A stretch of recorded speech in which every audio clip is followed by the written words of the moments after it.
ഞാൻ Shri V S ചിദംബരത്തിലേക്ക് എത്തുന്ന മുമ്പ് എം ജയേന്ദ്രൻ സംസാരിച്ചുകൊണ്ടിരിക്കുന്നതാണ് അവിടെ കറണ്ട് പോയായിരുന്നു. ജയേന്ദ്രൻ, ഇവിടെ നേരത്തെ ശ്രീത് പണിക്കർ പറഞ്ഞ ആ ഉത്തരവിൽ ജസ്റ്റിസ് ബദറുദ്ദീൻ്റെ ജഡ്ജ്മെൻറ്റിൽ SITയോട് എന്താണ് ആ ഉത്തരവിൽ തന്നെ പറയുന്നുണ്ട്, എന്താണ് ഇൻവെസ്റ്റിഗേഷനിൽ ഇതുവരെയുള്ള തെളിവ് വെച്ച് കുറ്റപത്രം നിങ്ങൾ കൊടുക്കണം, ഇല്ലെങ്കിൽ ട്രയൽ കോടതിയും ഹൈക്കോടതിയും സുപ്രീം കോടതിയും അടക്കം ജാമ്യം നിഷേധിച്ചവരാണിവർ, അവർക്ക് സ്വാഭാവിക ജാമ്യം കിട്ടാതിരിക്കാൻ യു പ്ലീസ് ഡു സംതിങ് എന്ന് കോടതി SITയോട് പറഞ്ഞതാണ്. എന്നിട്ട് ഒന്നും ചെയ്യാതെ അവർക്ക് ഒന്നാം പ്രതിക്കടക്കം ജാമ്യം കിട്ടി പോകുന്നെങ്കിൽ CPMനും സർക്കാരിനും അതിൽ യാതൊരു പരാതിയില്ലാതെ എന്തുകൊണ്ടാണ് എം ജയേന്ദ്രൻ? കോടതിയിൽ വിശ്വാസമുള്ളതുകൊണ്ടാണ് പ്രാഥമികമായിട്ടും പിന്നെ അന്തിമമായിട്ടും രണ്ട് തരത്തിലും, പ്രാഥമികമായിട്ടും അന്തിമമായിട്ടും കോടതിയിൽ വിശ്വാസമുള്ളതുകൊണ്ടാണ് അതിൻ്റെ അകത്ത് പരാതിയില്ലാതെ വരുന്നത്. പിന്നെ ഞാൻ വന്ന കാര്യം മുമ്പേ പറഞ്ഞത്, ഈ ഒക്ടോബറിലെ നിയമസഭാ സമ്മേളനം ബഹിഷ്കരിച്ച കാര്യം ഞാൻ പറഞ്ഞല്ലോ, UDF. അതിന് പിന്നാലെ ഡിസംബറിൽ രാജീവ് ചന്ദ്രശേഖർ ഹർജി കൊടുക്കുന്നു, പിന്നാലെ വിശ്വഹിന്ദു പരിഷത്ത്, പിന്നാലെ തന്ത്രസമാജം. അത് പരിഗണിക്കുന്ന വേളയിൽ അന്ന് പിന്നെ ഇവരുടെ ഒരു അഡ്വക്കേറ്റ് കൃഷ്ണരാജാണ് അവിടെ ഹാജരായത് കോടതിയിൽ. അപ്പോൾ കോടതി ചോദിക്കുന്നുണ്ട് അഡ്വക്കേറ്റ് കൃഷ്ണരാജിനോട്, താങ്കൾക്ക് ഈ കോടതിയിൽ വിശ്വാസമുണ്ടോ ദേവസ്വം ഡിവിഷൻ ബെഞ്ചിൽ? അപ്പോൾ അദ്ദേഹത്തിന് മറുപടി, വിശ്വാസമുണ്ട്, ഞാൻ എൻ്റെ ഹർജി പ്രസ് ചെയ്യുന്നില്ല എന്നാണ് അവിടെ മറുപടി പറയുന്നത്. അതിനുശേഷമാണ് ഇന്നലെ ആ മൂന്ന് ഹർജികളും ഒരുമിച്ചെടുക്കുന്നത്.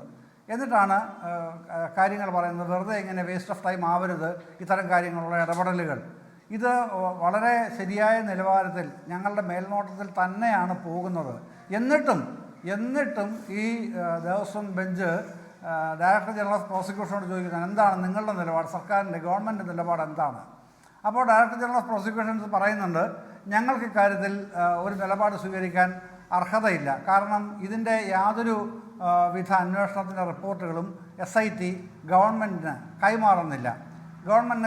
മറ്റാർക്കും കൈമാറരുത്, തങ്ങൾക്ക് മാത്രമേ കൈമാറാവൂ എന്ന് ഹൈക്കോടതി ഡിവിഷൻ ബെഞ്ച് പറഞ്ഞിട്ടുള്ളതിനാൽ സർക്കാരിന് അതേപ്പറ്റി യാതൊരു വിവരങ്ങളുമില്ല. അതുകൊണ്ട് തന്നെ ഞങ്ങൾക്ക് അക്കാര്യത്തിൽ നിലപാട് സ്വീകരിക്കാൻ നിർവാഹമില്ല.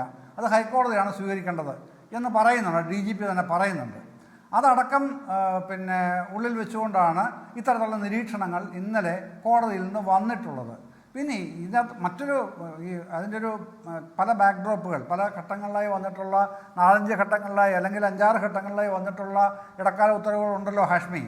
ഈ ഇടക്കാല ഉത്തരവുകളിലൊക്കെ തുടർച്ചയായി ആദ്യം പറഞ്ഞുകൊണ്ടിരുന്നത് ഡിസംബർ 10 വരെയാണ് കേട്ടോ. ഡിസംബർ 10 ഉത്തരവിലാണ് പറയുന്നത് 2019 മുതൽ 25 വരെ എന്നുള്ള ആ ഉത്തരവൊന്ന് ഭേദഗതി ചെയ്തിട്ട് 2014 മുതൽ അന്വേഷിക്കണം എന്ന് പറയുന്നുണ്ട് ആ ഉത്തരവിൽ. കാര്യങ്ങൾ ശബരിമലയായിട്ട് ബന്ധപ്പെട്ട കാര്യങ്ങൾ അന്വേഷിക്കണം എന്ന് നിർദ്ദേശിക്കുകയാണ്. അതിൻ്റെ ഡീറ്റെയിൽസ് നമ്മുടെ പക്കലില്ല, എന്താണ് അന്വേഷിച്ച് കിട്ടിയെന്നുള്ളത്. അതിനുശേഷം പിന്നീട് ജനുവരി 5-നാണ്. ജനുവരി 5-ന് വരുമ്പോൾ കോടതി വീണ്ടും കുറച്ചുകൂടെ പുറകോട്ട് പോയി അന്വേഷിക്കാൻ പറയുകയാണ്. 20 വർഷം പിന്നോട്ടുള്ള കാര്യങ്ങൾ അന്വേഷിക്കണം എന്ന് കോടതി ആവശ്യപ്പെടുകയാണ് ഈ SITയോട്. അപ്പോൾ കോടതിയുടെ എത്രമേൽ സൂക്ഷ്മമായ ഈ ഇടപെടൽ അക്കാര്യത്തിലുണ്ടെന്നുള്ള തെളിവാണല്ലോ ഈ കാണുന്നതെല്ലാം. പക്ഷേ അത്രമേൽ സൂക്ഷ്മ ഇടപെടലും സമൂഹത്തിന് ഗോചരമാകുന്ന എന്താണ് സ്വാഭാവിക ജാമ്യം കിട്ടി എന്ന് പറഞ്ഞാൽ ഒരു കുറ്റപത്രം പോട്ടെ, ഒരു താൽക്കാലിക കുറ്റപത്രം സമർപ്പിച്ചിരുന്നുവെങ്കിൽ അവരുടെ ജാമ്യം നിരാകരിക്കാമായിരുന്നു എന്ന് ഹൈക്കോടതി അടക്കം എടുത്തു പറയുമ്പോൾ നിങ്ങൾ എന്ത് ചെയ്യണം എന്ന് എടുത്തു പറഞ്ഞിട്ടും അങ്ങനെ കുറ്റപത്രം ഇല്ലാതെ പോറ്റി സുഖമായിട്ട് ഊരിപ്പോകുന്ന കാഴ്ചയാണ് ഈ പറയുന്ന അതീവ കോടതിയുടെ മേൽനോട്ടത്തിലും കേരളം കാണുന്നത്. ശ്രീ ജയേന്ദ്രൻ അങ്ങ് പറഞ്ഞു പൂർത്തിയാക്കോളൂ. അല്ല, ആരൊറ്റ കാര്യങ്ങൾ പറഞ്ഞ് ഞാൻ ഈ ഘട്ടം അവസാനിപ്പിക്കാം. അതായത് ഇദ്ദേഹം പ്രതിപക്ഷ നേതാവ് നിയമസഭയിൽ പറയുകയാണ്, സ്റ്റാറ്റ്യൂട്ടറി ജാമ്യം നേടി അവർ പുറത്തു വരുന്നത് എന്താണ് നൽകുന്ന മെസ്സേജ്? അങ്ങനെ ജാമ്യമുണ്ടോ ഹാഷ്മി? അറിയാവുന്ന ആരെങ്കിലും ഈ പാനലിലുണ്ടെങ്കിൽ പറഞ്ഞു തന്നാൽ എനിക്ക് വലിയ ഉപകാരമായിരിക്കും. കാര്യം സ്റ്റാറ്റ്യൂട്ടറി ജാമ്യം എന്ന് പറഞ്ഞൊരു ജാമ്യം ഉള്ളതായിട്ട് എൻ്റെ അറിവിലില്ല. നോർമൽ ബെയിൽ ഞാൻ കേട്ടിട്ടുണ്ട്, നമുക്കറിയുകയും ചെയ്യാം. പക്ഷേ ഈ സ്റ്റാറ്റ്യൂട്ടറി ബെയിൽ എന്താണെന്നുള്ളത് മനസ്സിലായില്ല. അദ്ദേഹം അങ്ങനെയാണ് പറഞ്ഞത്. പ്രതിപക്ഷ നേതാവ് ഒരു പ്രാവശ്യമല്ല ആവർത്തിച്ചാണ് പറയുന്നത് സ്റ്റാറ്റ്യൂട്ടറി ബെയിൽ അവർക്ക് ലഭിക്കാൻ ഇടവരുത്തി. അത് നമ്മൾ സ്വാഭാവിക ജാമ്യം എന്ന് പറയുന്നതാണ്. അത് ഹൈക്കോടതി സിംഗിൾ ബെഞ്ച് പറഞ്ഞാണ് 90 ദിവസം കഴിഞ്ഞ് കുറ്റപത്രം സമർപ്പിച്ചില്ലെങ്കിൽ ഈ പ്രതികൾ, അതായത് ഈ ട്രയൽ നിയമപരമായ അർഹത അല്ല, ജസ്റ്റിസ് ബദറുദ്ദീൻ ബെഞ്ച് പറഞ്ഞാണ്. നമ്മളെക്കാൾ കൂടുതൽ അറിയാവുന്നവരാണല്ലോ അവർ.